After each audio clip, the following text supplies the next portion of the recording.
कैसे हैं आप सब और आपका बहुत बहुत स्वागत है। हमारी आज की स्टोरी हमारे इंस्टाग्राम सब्सक्राइबर रमेश जी ने भेजी है।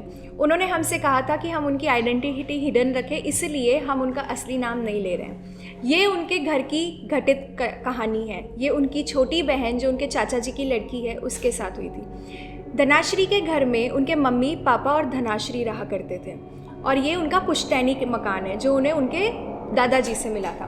मैं कहानी शुरू करने से पहले आपको घर का लेआउट समझा देती हूँ, क्योंकि ये हमारा बहुत मेन पार्ट है स्टोरी का। अगर आप ये समझ जाएंगे तो आपको स्टोरी समझने में बहुत आसानी होगी। आप जैसे कि देख सकते हैं ये एंट्री है। ये एंट्री से यहाँ से एक स्टेयर्स जाते हैं जो इनके सेकंड फ्लोर को और फर्स्ट फ्लोर को कनेक्ट करते हैं। अब इन्होंने सेकंड फ्लोर और फर्स्ट फ्लोर की एंट्रीज अलग रखी थी, जैसे कि हम बहुत लोग करते हैं कि हम सोचते हैं कि कभी फ्यूचर में हमें अगर रेंट पे चढ़ाना हो, तो वैसे ही इन्होंने भी सोचा था कि अगर कभी फ्यूचर में हमें रेंट पे चढ़ाना हो तो हम ऐसा कर सकते हैं। तो इनके जो स्टेयर्स थे वो पहले एक बालकनी में खुलते थे और बालकनी से होते हुए एंट्री डोर था। अब आप यहाँ ये देख सकते हैं, ये जो बॉक्स है ये विंडो था, तो ये डोर के एग्जिट बाजू में विंडो था और सेम नीचे ही डोर के एग्जिट बाजू में विंडो था और यहाँ पे पार्किंग स्पेस था और ये यहाँ से स्टेयर्स थे। अब मैं उम्मीद करती हूँ कि आप समझ चुके होंगे। तो अब ये कहानी है 2013 की, जब धनाश्री 13 साल की हुआ करती थी।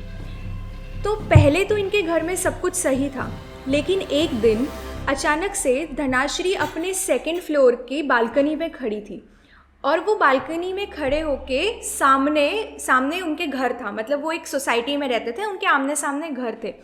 तो वो रात के 9:30-10 बजे के आसपास ऊपर बालकनी में खड़ी थी।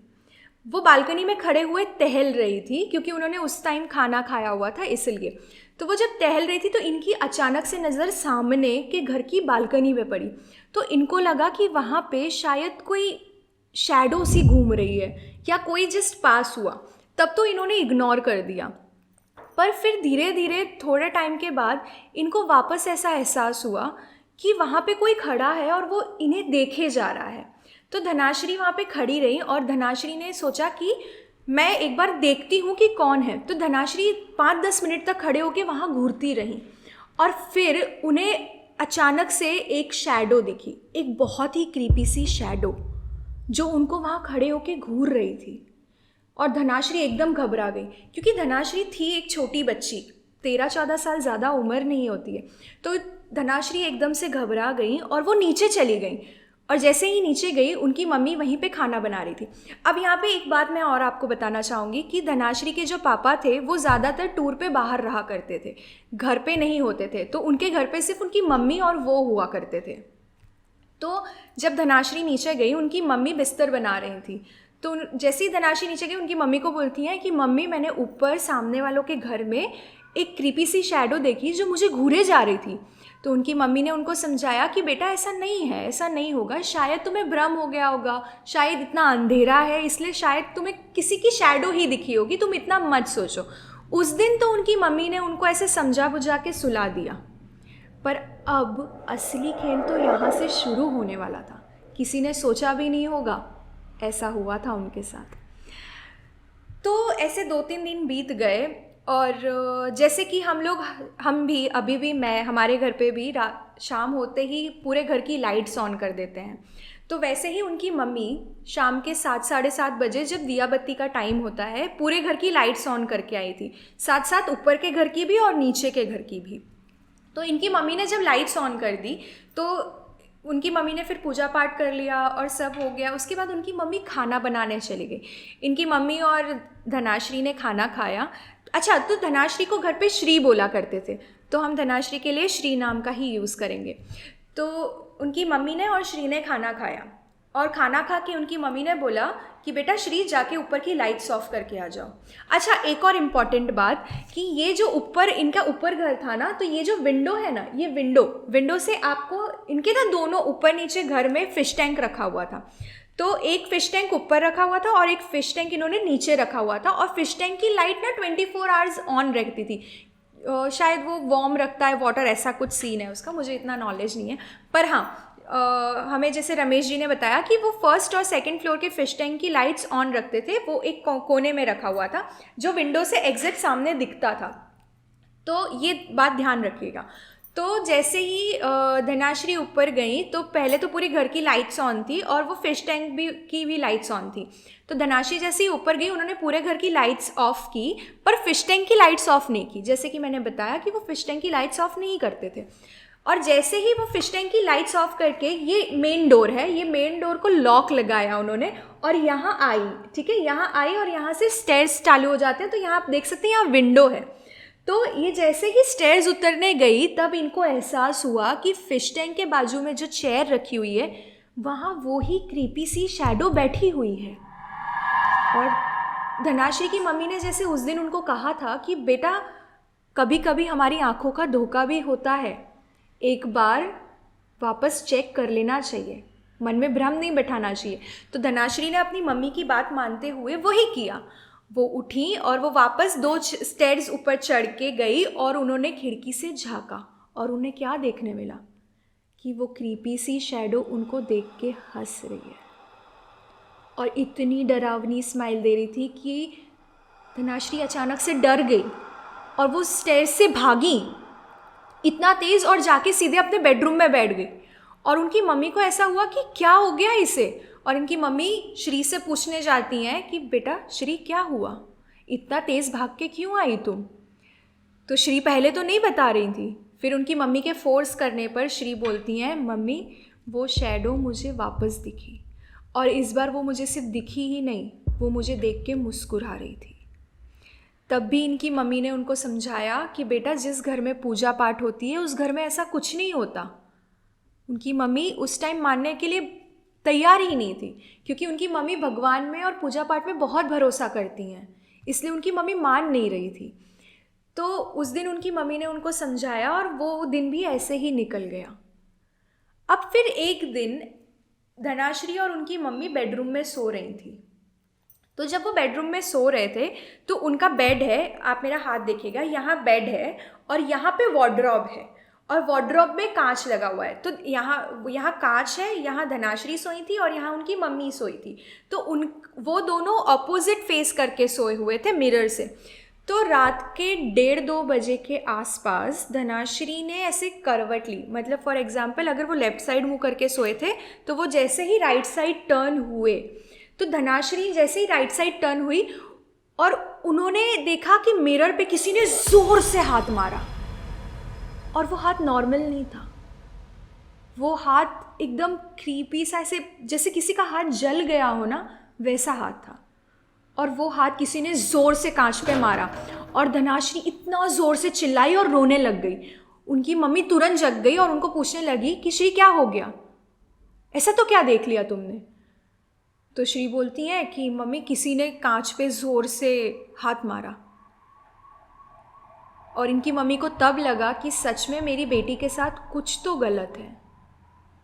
पर इनकी मम्मी ने तब भी सोचा कि शायद कोई बुरा सपना होगा और इनकी मम्मी ने हनुमान चालीसा बजाई और उनको सुला दिया।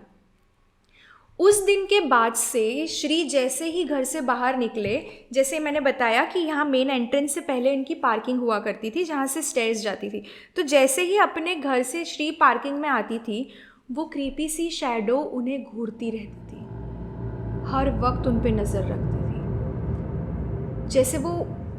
जैसे वो उससे कुछ चाहती हो। तो अब श्री एकदम समझ चुकी थी कि ये चीज़ असलियत में है, ये मेरा भ्रम नहीं है।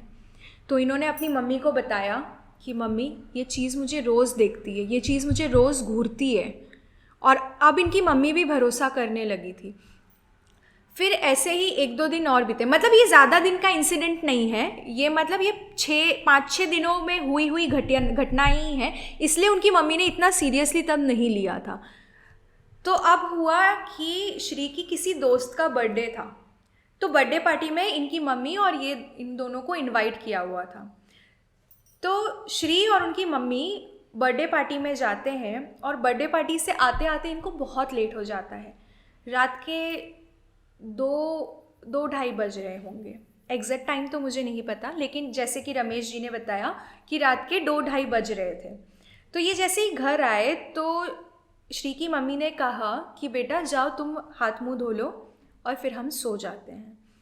तो ये जैसे 2-2:30 बजे आए, मतलब एग्जाम्पल है 2 बजे वो घर आए और 2:30 बजे तक वो सोने चले गए थे।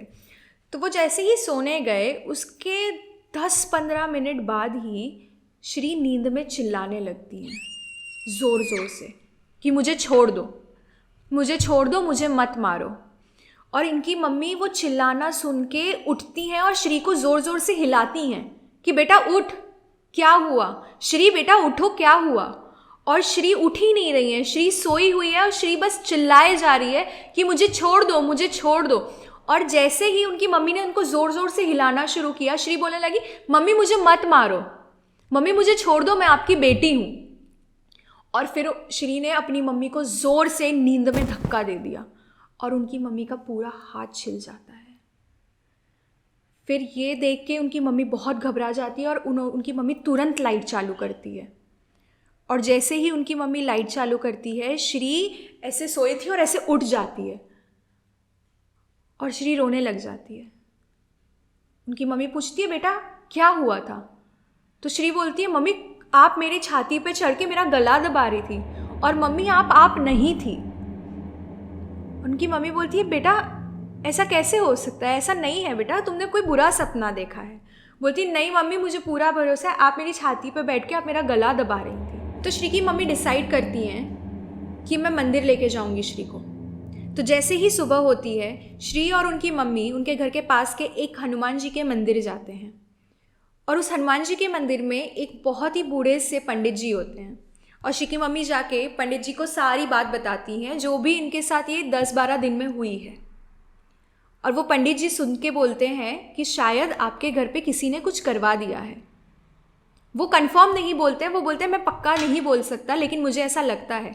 तो फिलहाल के लिए आप एक अभिमंत्रित धागा बनाइए, मैं आपको बताता हूँ उस तरीके से। तो श्री की मम्मी वहाँ बैठ के वो धागा बनाती हैं और श्री के पाँव में बांधती हैं। अब ऐसे 4-5 दिन निकल जाते हैं, इनके साथ कुछ नहीं होता है। ये 4-5 दिन बहुत ही नॉर्मली चले जाते हैं, ना श्री को कुछ दिखता है ना कुछ होता है। पर एक दिन शाम को जब श्री और उनकी मम्मी बैठ के खाना खा रहे होते हैं और श्री की मम्मी का ध्यान अचानक से श्री के पाँव पे जाता है और आप मानेंगे नहीं, श्री के पाँव में वो धागा नहीं होता। तो श्री की मम्मी पूछती है बेटा ये धागा कहाँ गया तुम्हारे पाँव का? तो श्री बोलती है मम्मी सुबह तक तो पाँव में ही था। तो उनकी मम्मी बोलती है तुमने निकाला? तो श्री बोलती नहीं मम्मी मैंने नहीं निकाला। तो इनकी मम्मी सोचती है कि अब तो बहुत लेट हो गया है, 9-10 जैसे बज चुके हैं, अब तो मंदिर में पंडित जी भी सो चुके होंगे, मैं कल सुबह श्री को ले जाऊंगी।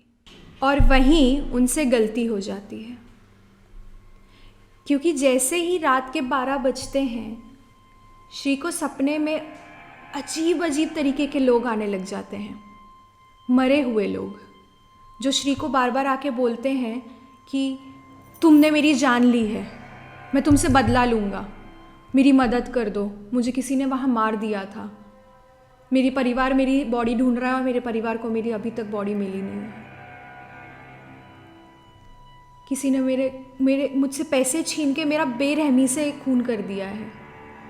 ऐसे ऐसे लोग आके सपने में श्री को बता रहे हैं और श्री समझ नहीं पा रही है क्योंकि श्री तो छोटी है, वो कैसे समझेगी। तो वो जैसे ही सोने की कोशिश करती है उनको ऐसी आवाज़ें कान में गूंजने लग जाती है कि मेरी मदद करो, मैं तुम्हें छोड़ूंगा नहीं, मैं तुम्हें मार दूंगा, मैं तुम्हें अपने साथ लेके जाऊंगा। वो पूरी रात श्री सो नहीं पाती और जैसे ही सुबह होते होते श्री को बहुत तेज़ बुखार आ जाता है, 102-103 डिग्री बुखार। और उनकी ये हालत देख के उनकी मम्मी उन्हें मंदिर ले जाना तो भूल ही जाती है, वो सीधे उन्हें डॉक्टर के पास लेके जाती हैं। जब वो उनकी मम्मी उनको डॉक्टर के पास लेके जाती हैं तो जब डॉक्टर को बताती हैं कि इसे सुबह से इतना तेज़ बुखार है तो डॉक्टर बोलता है शायद वायरल होगा, इसलिए 3 दिन के वायरल के डोज पे उनको रख देते हैं डॉक्टर। तो इनकी मम्मी उनको डॉक्टर से दवाइयाँ दिलवा के वापस घर ले आती हैं।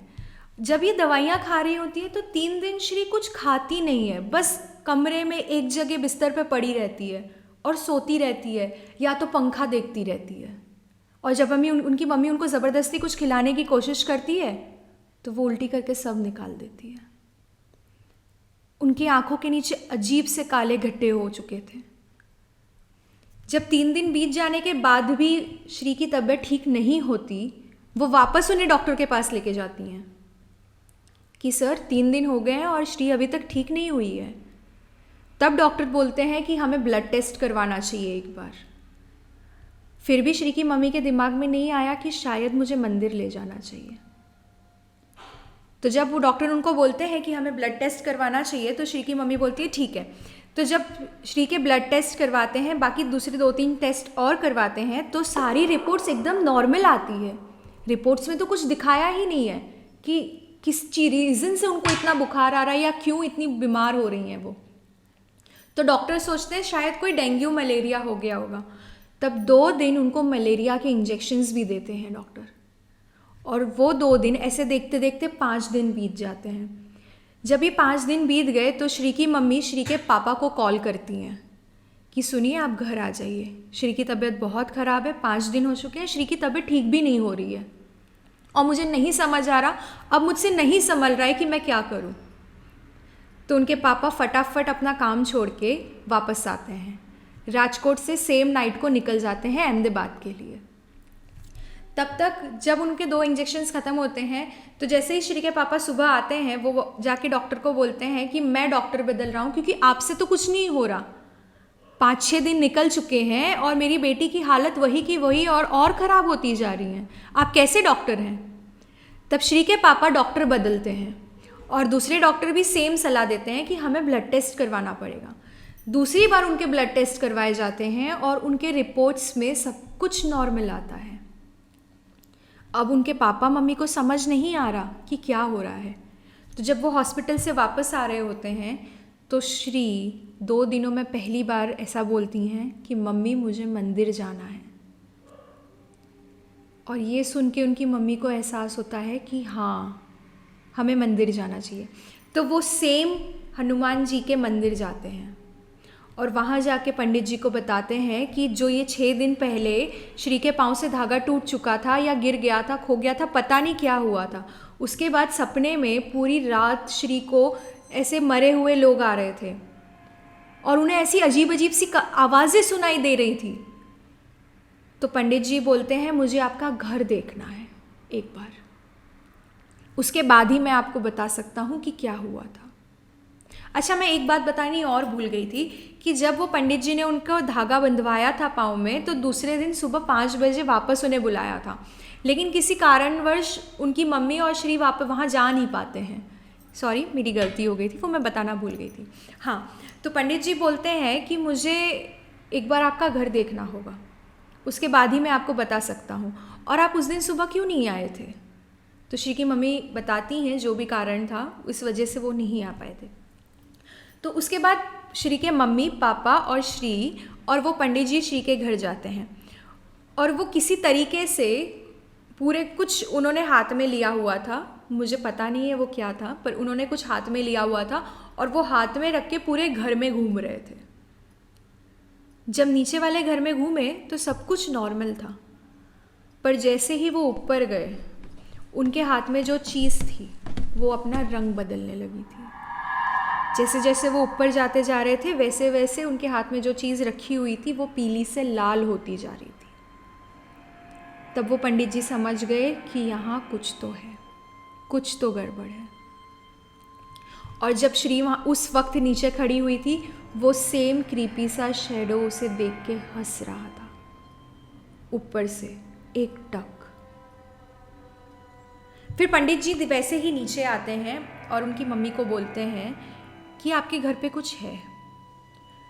तो श्री की मम्मी बोलती हैं कि इतने साल से रह रहे, ये हमारा पुश्तैनी मकान है, हमारे आज तक ऐसा कभी नहीं हुआ हमारे साथ, और यहाँ सिर्फ मैं और श्री रहते हैं क्योंकि श्री के दादाजी और चाचा सब गांव में रह रहे होते हैं। जैसे कि मैंने बताया रमेश जी उनके बड़े पापा के बेटे हैं, तो वो सब गांव में रह रहे होते हैं और यहाँ काम के वजह से उनके पापा मम्मी और वो यहाँ रह रही होती हैं। तो वो पंडित जी को उनकी मम्मी बोलती है कि हम यहाँ रहते हैं। तो पंडित जी बोलते हैं कि आपने फ़िलहाल में कोई पूजा करवाई थी इस घर में ऊपर। तो उनकी मम्मी बोलती है कि नहीं, हमने तो ऐसा कुछ नहीं करवाया था। तब उन्हें पंडित जी बोलते हैं कि आपके ऊपर वाले घर में कुछ ऐसी क्रियाएं हुई हैं जिस वजह से श्री की ये हालत है। तब उन्हें याद आता है कि आज से 3 महीने पहले श्री के पापा जो थे, उनके मामा जी का लड़का इनके घर रुकने आया हुआ था और वो ऐसे दावा करता था कि उस पे कोई पीर बाबा आते हैं। जैसे हम माता जी वगैरह हम पे आती हैं, वैसे वो ऐसा दावा करते थे कि उन पे कोई बाबा आते हैं, जो कि अब इस दुनिया में है नहीं। तो श्री की मम्मी को तो पता था कि उनके गांव में ऐसे कोई बाबा हैं जिनको ये लोग, इनके घर वाले बहुत मानते हैं। तो जब वो 3 महीने पहले इनके घर रुकने आए थे, तब ये ऊपर वाले घर पे गए थे और इन्होंने ऐसा बोला, उसके चाचा जी जो मामा, उनके पापा के मामा जी के लड़के थे, तो वो श्री के चाचा जी थे। तो वो चाचा जी जब आए थे, तब वो ऊपर वाले घर पे जाके ऐसा बोलते हैं कि उन पे बाबा आया है। तो सब घर वाले इकट्ठे हो जाते हैं, पर श्री और बाकी के जो उनके छोटे बच्चे होते हैं वो सब नीचे होते हैं। लेकिन वो चाचा जी ऐसा बोलते हैं कि श्री को ऊपर लेकर आओ, मुझे श्री को आशीर्वाद देना है।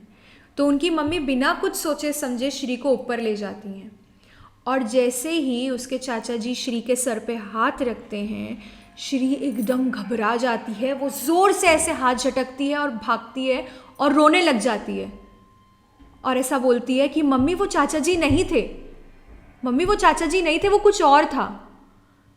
आप समझिए मेरी बात, मम्मी वो चाचा जी नहीं थे। और मम्मी बोलती है, बेटा तुम्हें पता है ना वो बाबा जी जिनके पास हम जाते हैं, हम जिनकी दरगाह जाते हैं पूजने। हाँ, वैसे श्री की फैमिली हिंदू थी, पर उनके गांव में एक ऐसे बाबा जी हैं जिनको हिंदू, मुस्लिम और क्रिश्चियन सब पूजते हैं, वो इस धर्मों से परे हैं।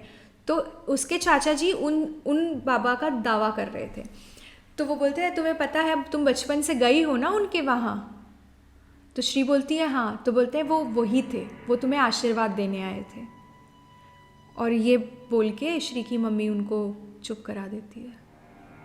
पर श्री की मम्मी को कहाँ पता था कि उनके चाचा जी उनकी बेटी को आशीर्वाद नहीं दे रहे थे।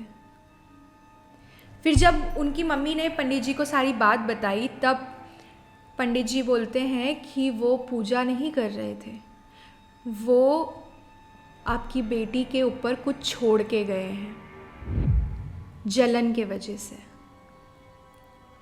क्योंकि इनके मामा जी जो थे, इनके पापा के जो मामा जी थे, इनसे ये लोग बहुत ऊपर थे और श्री पढ़ने में और दिखने में बहुत अच्छी थी। तो इनको जलन थी श्री के पापा से कि ये इतना आगे कैसे बढ़ रहे हैं। तो वो जलन का बदला वो ये छोटी बच्ची से निकालना चाहते थे, पर वो तो वक्त रहते इनको समझ आ गया। तो फिर पंडित जी को उनके मम्मी पापा पूछते हैं कि अब हम ऐसा तो क्या कर सकते हैं जो ये चीज़ श्री को परेशान ना करे। तो पंडित जी बोलते हैं कि देखो, हमें पता तो नहीं है कि ये एग्जैक्टली है क्या चीज़, तो जब तक हमें पता नहीं चलता कि ये क्या है, तब तक हम कोई उपाय नहीं कर सकते, मगर हम ये चीज़ को बांध ज़रूर सकते हैं।